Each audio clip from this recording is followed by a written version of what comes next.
नमस्कार, लाख टके की बात में आप सभी का बहुत स्वागत है। आपके साथ मैं हूं नलिनी पांडे। नमस्कार, मैं हूं आपके साथ में मनदीप। लाख टके की बात में सबसे पहले बात होगी, सीएम योगी आदित्यनाथ ने एक बार फिर से साफ संदेश दिया है कि यूपी में गुंडाई किसी भी सूरत पर माफ नहीं है। जीरो टॉलरेंस को लेकर कुछ आंकड़े भी जारी किए गए और उसके बाद आपको बताएंगे समाजवादी पार्टी की बहुचर्चित पीडीए पाठशाला जो एक बार फिर से सुर्खियों में है। सवाल है कि क्या जिसे पार्टी गेम चेंजर मान रही थी उसका गेम ओवर हो गया है। और फिर बात होगी रामपुर के एसपी सांसद मोहिबुल्ला नदवी की, जिन्होंने नारियल फोड़ने से इनकार क्या किया।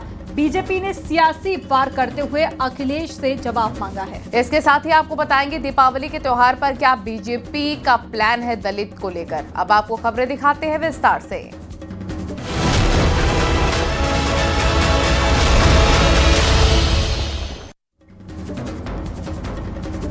मुख्यमंत्री योगी आदित्यनाथ ने एक बार फिर से अपराधियों को कड़ा संदेश दिया है। दंगाइयों और कानून व्यवस्था से खिलवाड़ करने वालों के खिलाफ सख्त कार्रवाई का ऐलान किया। सीएम योगी ने कहा सरकार उसी भाषा में जवाब देगी जो अपराधी समझते हैं। बहन बेटियों की सुरक्षा से खिलवाड़ किसी भी सूरत में बर्दाश्त नहीं किया जाएगा। देखिए रिपोर्ट। चलती हुई किसी बेटी के साथ अगर किसी ने छेड़छाड़ करके उसकी सुरक्षा में सेंध लगाने का कार्य करे क्या, तो अगले चौराहे पर उस ओहदे का इंतजार यमराज कर रहा होगा।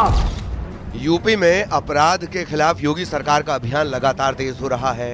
मंगलवार को सरकार ने मिशन शक्ति 5.0 के तहत आंकड़े जारी किए जो अपराध मुक्त उत्तर प्रदेश की दिशा में एक बड़ा कदम साबित हो रहे हैं। सीएम योगी ने साफ कहा कि जो जिस भाषा को समझेगा सरकार उसी भाषा में जवाब देगी। खास तौर पर बेटियों की सुरक्षा को लेकर उन्होंने चेतावनी दी कि छेड़छाड़ करने वालों का यमराज अगले चौराहे पर टिकट काटने को तैयार है। अब ये वो सरकार नहीं है जो दंगाइयों के सामने घुटना टेकती हो। ये सरकार तो जो जिस भाषा में समझेगा उस भाषा में समझाना भी जानती है और अच्छी तरीके से जानती है। सरकारी आंकड़ों के मुताबिक 2017 से 2025 तक उत्तर प्रदेश पुलिस ने 15,000 से ज्यादा एनकाउंटर ऑपरेशन चलाए।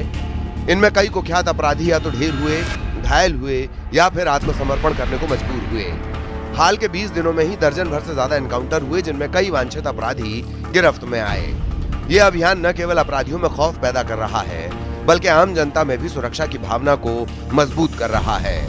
सीएम योगी ने समाजवादी पार्टी पर हमला करते हुए कहा कि उनकी सरकार में गुंडागर्दी चरम पर थी। 17 के पहले इस प्रदेश में परिवार से ऊपर सोची नहीं थी, केवल अपने परिवार के बारे में सोचता था। सिपाही परिवार के अलावा दूसरों के पास कोई सोच ही नहीं था। हर जिले में इनके द्वारा पाले गए गुंडे अराजकता फैलाते थे, माफियागिरी फैलाते थे और उन माफिया के सामने, उन गुंडों के सामने, उन दंगाइयों के सामने इस समाजवादी पार्टी के नेता, इनके मंत्री और इनका मुख्यमंत्री नाक रगड़ करके उनको दंगों करने की छूट देती थी। बहरहाल मिशन शक्ति 5.0 के तहत उत्तर प्रदेश पुलिस न केवल अपराधियों पर नकेल कस रही है बल्कि महिलाओं और बेटियों की सुरक्षा के लिए भी विशेष अभियान चला रही है। मिशन शक्ति के ये आंकड़े एक सकारात्मक संदेश दे रहे हैं। Bureau report, news 18।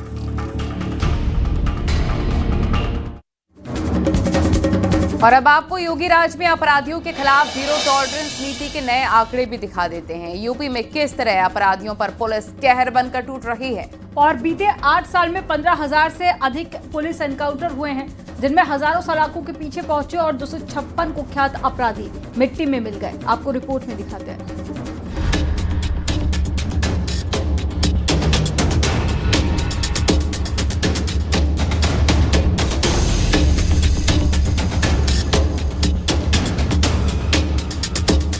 2017 में सत्ता संभालते ही सीएम योगी आदित्यनाथ ने अपराधियों को साफ संदेश दिया था, या तो अपराध छोड़ दो या यूपी छोड़ो।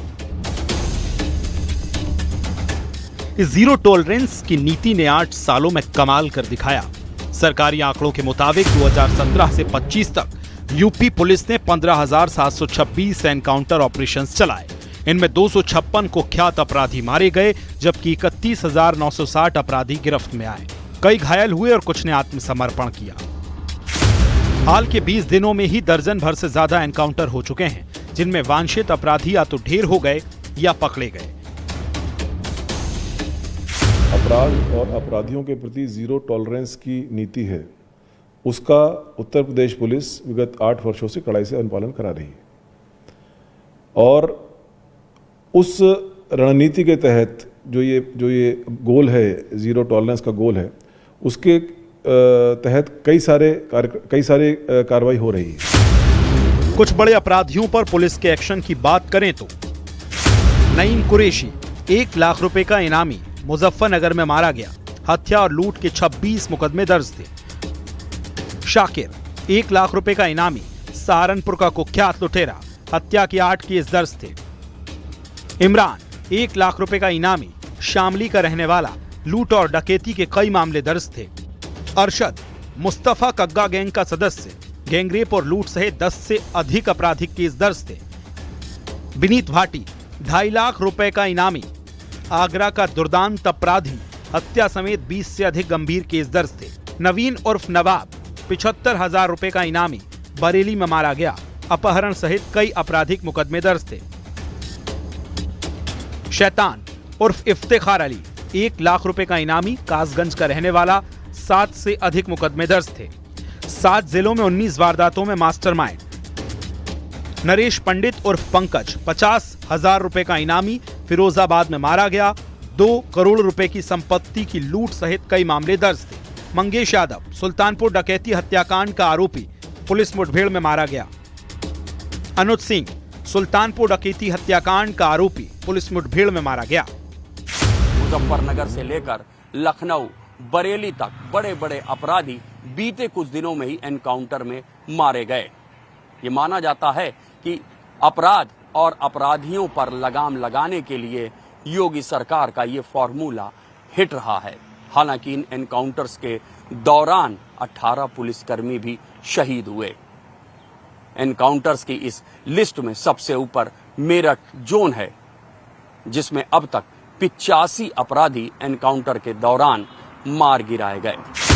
ये नीति सिर्फ एनकाउंटर तक सीमित नहीं है। गैंगस्टर एक्ट के तहत करीब 80,000 अपराधियों पर मुकदमे दर्ज हुए। एनएसए के तहत 930 गिरफ्तारियां की गईं। सबसे बड़ा झटका अपराधियों को उनकी संपत्ति से लगा। 182 करोड़ रुपए से ज्यादा की अवैध संपत्ति जब्त या ध्वस्त कर दी गई, जिससे अपराधियों में खौफ फैला और जनता में पुलिस पर भरोसा बढ़ा।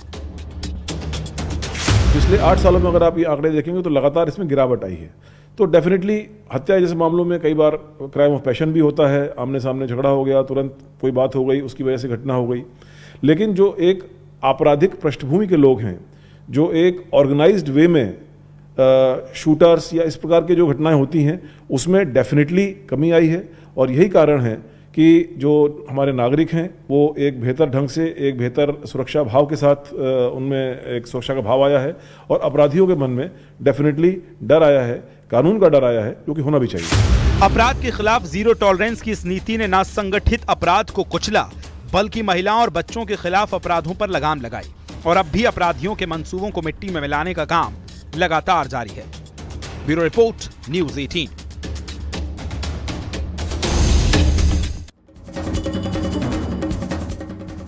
सरकार की तरफ से जारी किए गए एनकाउंटर के आंकड़े पर सपा अखिलेश यादव का बयान सामने आया। अखिलेश यादव ने आंकड़े पर सवाल उठाए। अखिलेश ने कहा कि सरकार आंकड़े डराने के लिए जारी कर रही है।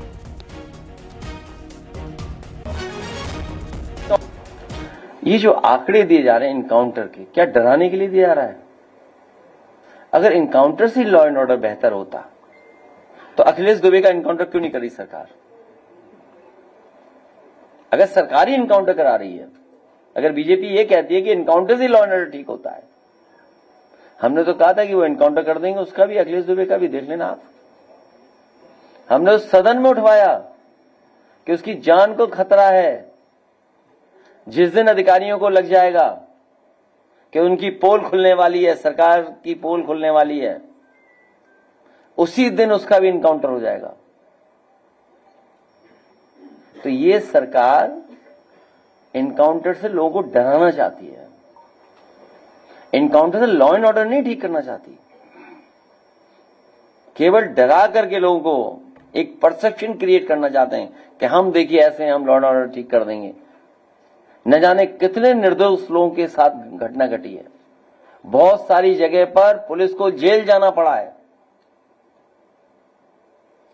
जौनपुर में 8-10 पुलिस के लोग जेल गए हैं, जेल।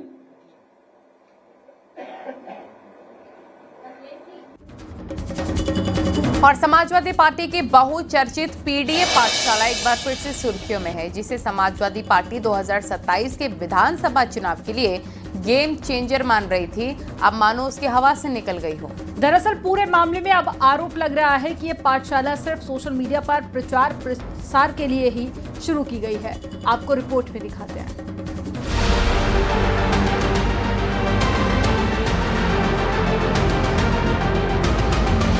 समाजवादी पार्टी की पीडीए पाठशाला यानी पिछड़ा दलित अल्पसंख्यक के लिए शुरू की गई एक पहल, जिसे एसपी अध्यक्ष अखिलेश यादव सामाजिक न्याय का नया फॉर्मूला बताते थे। इस पाठशाला का मकसद था समाज के कमजोर वर्गों को उनके अधिकारों के प्रति जागरूक करना और सियासी तौर पर एकजुट करना था। लेकिन प्रचार प्रसार के बाद ये पाठशाला पूरी तरह बंद हो चुकी है। जिस राजनीतिक दल में शिक्षा के नाम पर ए फॉर अखिलेश और डी फॉर डिम्पल पढ़ाया जाता हो, आप सोच सकते हैं कि उनकी सरकारों के समय में शिक्षा की क्या स्थिति रही होगी, कितनी दुर्दशा हुई होगी। और ये गेम चेंजर नहीं, बल्कि समाजवादी पार्टी का गेम ओवर हो गया है राजनीति से। वहीं सपा का दावा है कि पीडीए पाठशाला कोई साधारण स्कूल नहीं, बल्कि सामाजिक चेतना का आंदोलन था। हमारे सैकड़ों कार्यकर्ताओं पर पीडीए के तहत जागरूकता फैलाने पर एफआईआर दर्ज की गई। पीडीए कहाँ बंद है? कई लोग करा रहे हैं, चल रहे हैं, तुम्हें ये नहीं पता? तुम्हारे पता ही नहीं लग रहा? पता करो। नहीं, पीडीए पाठशाला सरकार ने ये कहा, इस पे आप स्टोरी करिए, हमारी उसमें मदद होगी और पीडीए पाठशाला पुनः शुरू हो जाएगी। सरकार, अगर आपको याद हो, सरकार ने ये आश्वासन और भरोसा दिलाया कि कोई भी प्राइमरी स्कूल बंद नहीं हुआ है। ये विधानसभा में कहा गया है, on the floor of house कही गई बात, और कई प्रेस के माध्यम से बात पहुंचाई गई है। मैं आपसे अपील करूंगा कि आपका बहुत जागरूक चैनल है, उन तमाम पाठशालाओं के दिखाइए जिन पाठशालाओं में अभी पढ़ाई नहीं हो रही है। जानकारों की अपनी अलग राय है। उनका मानना है कि अखिलेश यादव ने अपने सियासी करियर में कई प्रयोग किए हैं, कुछ फेल हुए, लेकिन पीडीए का फॉर्मूला उनकी ताकत बना। पीडीए पाठशाला भी ऐसा ही एक प्रयोग था, जिसका रिजल्ट अभी सामने आना बाकी है। तो राजनीति में ये जो प्रयोग होते हैं, ये सियासी प्रयोग कई बार अर्श पर पहुंचा देते हैं, कई बार फर्श पर भी धड़ाम हो जाते हैं। तो अखिलेश यादव ने ये प्रयोग किया है और जाहिर सी बात है, ये पीडीए की प्रयोगशाला के जरिए, पाठशाला के जरिए एक बड़ा दांव उन्होंने चला है। और जिस तरीके से उनके कार्यकर्ताओं पर मुकदमा लिखा गया है, तो जाहिर सी बात है, इसे भी वो अपने हक में भुनाने की कोशिश करेंगे। सवाल है कि पीडीए पाठशाला, जिसे समाजवादी पार्टी के लिए 2027 में गेम चेंजर मान रही थी, उसे बंद क्यों कर दिया? समाजवादी पार्टी और बीजेपी के बीच इस सियासी जंग में अगला मोड़ क्या होगा, ये देखना दिलचस्प रहेगा। फिलहाल ये मुद्दा यूपी की सियासत में चर्चा के केंद्र में बना हुआ है। कुल मिलाकर समाजवादी पार्टी लगातार कहती रही है कि सरकार बनने पर इस तरह के विद्यालय वो शुरू करेगी, लेकिन फिलहाल इन तमाम कवायदों पर भारतीय जनता पार्टी हमेशा से सवाल खड़ा करती रही है। सवाल यही कि पीडीए विद्यालय सिर्फ और सिर्फ दिखाने के लिए थे और सरकार को आईना दिखाने की जगह पर खुद समाजवादी पार्टी इस पूरे मामले में फंस गई। कैमरा पर्सन अनिल के साथ अलाउद्दीन, न्यूज़ 18 लखनऊ। और इस दीपावली यूपी में बीजेपी एक अनोखा अभियान लेकर आ रही है। दलितों को साधने का नया प्लान तैयार किया गया है। मुख्यमंत्री योगी आदित्यनाथ, दोनों डिप्टी सीएम, मंत्री और पार्टी पदाधिकारी गरीब, वंचित और निराश्रितों के बीच जाकर दीपावली का त्योहार मनाएंगे। देखिए।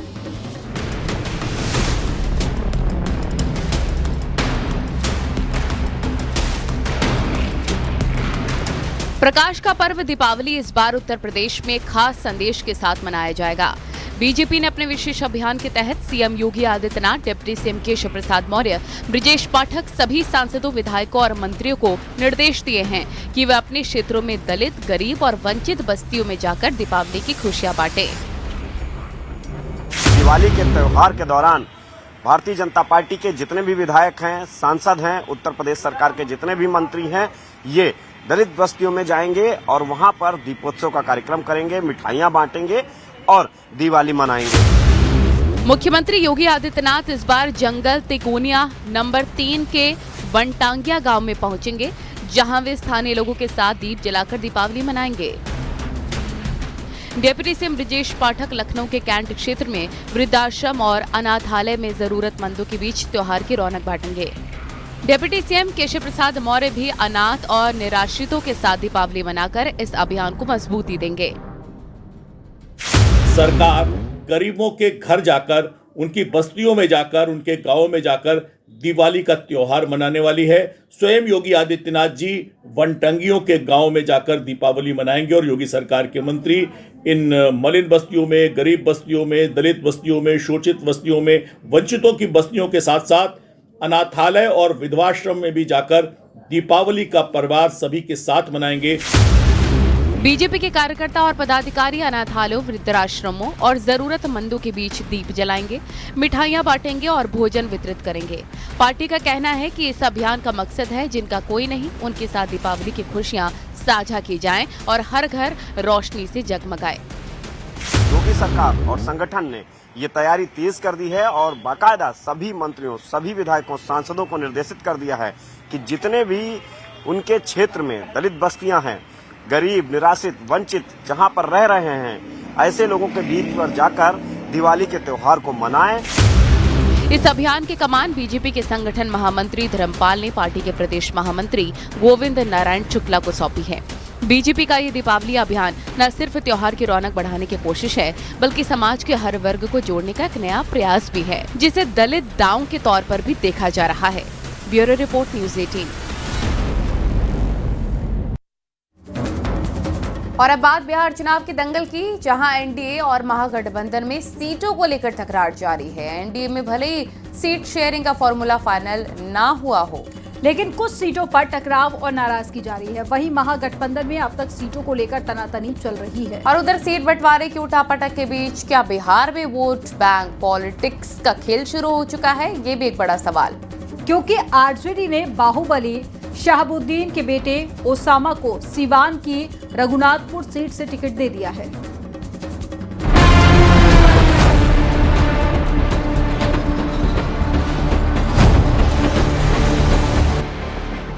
बिहार विधानसभा चुनाव को लेकर सियासी सरगर्मियां तेज हो गई हैं। बीजेपी के बाद जेडीयू ने भी 57 उम्मीदवारों की पहली लिस्ट जारी कर दी है।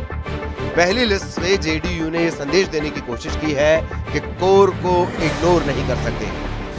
सीएम नीतीश ने सबसे ज्यादा स्वजातीय कुर्मी और कुशवाहा जाति से आने वाले 23 उम्मीदवारों को टिकट दिया है। अति पिछड़ा समाज से जेडीयू के 9 प्रत्याशी हैं और अनुसूचित जाति से भी 10 लोगों को टिकट दिया गया है। चौंकाने वाली बात यह है कि जेडीयू ने पहली लिस्ट में एक भी मुस्लिम उम्मीदवार को टिकट नहीं दिया है। यह तस्वीर लगभग साफ हो गई है कि सीएम नीतीश ईबीसी के कोर वोटर और लव कुश समीकरण के जरिए बिहार में सत्ता बरकरार रखना चाहते हैं। जातियों के दमदार समीकरण के साथ साथ सीएम ने नए चेहरे, नई ताजगी और नई उमंग को भी चुनाव में मौका दिया है। 57 उम्मीदवारों की पहली लिस्ट में लगभग 50% यानी 28 नए चेहरों को जेडीयू का सिंबल मिला है। 19 पुराने विधायकों को रिपीट किया गया, जबकि पिछले चुनाव में हार के बावजूद 10 प्रत्याशियों पर जेडीयू ने फिर से भरोसा जताया है। 4 महिला और 6 मंत्रियों के टिकट काट दिए गए हैं। जेडीयू की पहली लिस्ट में ट्विस्ट भी नजर आया और लिस्ट जारी होते ही चिराग पासवान को लेकर नीतीश कुमार की नाराजगी भी साफ दिखाई दे रही है। दरअसल जेडीयू ने चिराग पासवान के दावे वाली 5 सीटों पर भी अपने प्रत्याशी उतार दिए हैं। इससे एनडीए के दलों के बीच तकरार बढ़ने की आशंका गहराने लगी है। दोनों खेमों में सीटों को लेकर विवाद अभी भी जारी है। उपेंद्र कुशवाहा भी चिराग को दी गई एक सीट को लेकर नाराज हैं।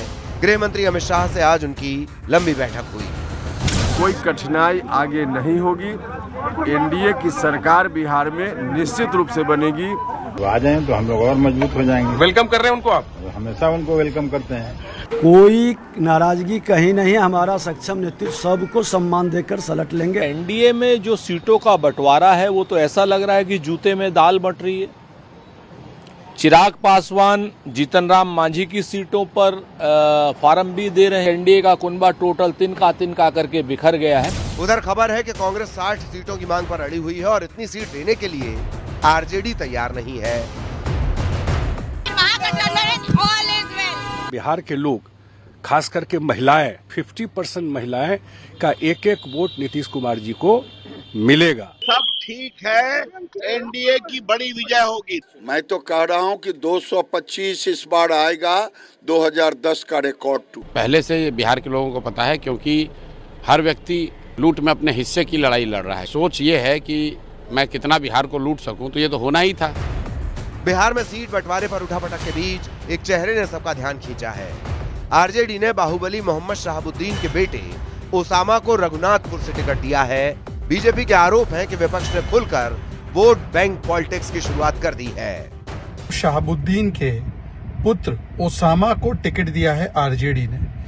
इनके पास केवल तुष्टीकरण और इनके पास केवल दंगा और जंगल राज का ही फॉर्मूला। सवाल है कि क्या बिहार में कोई बहुत बड़ा खेला होने वाला है, और सवाल ये भी कि क्या खुलकर तुष्टीकरण और वोट बैंक पॉलिटिक्स पर दांव लगाया जा रहा है। Bureau report, news 18।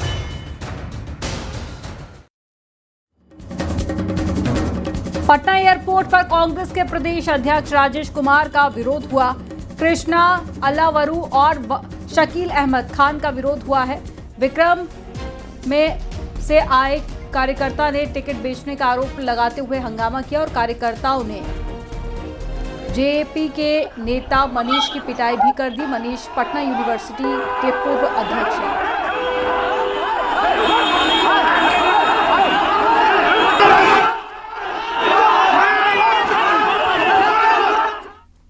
खबरें जा रही हैं, रुकेंगे छोटे से ब्रेक के लिए। आप देखते रहिए न्यूज़ 18।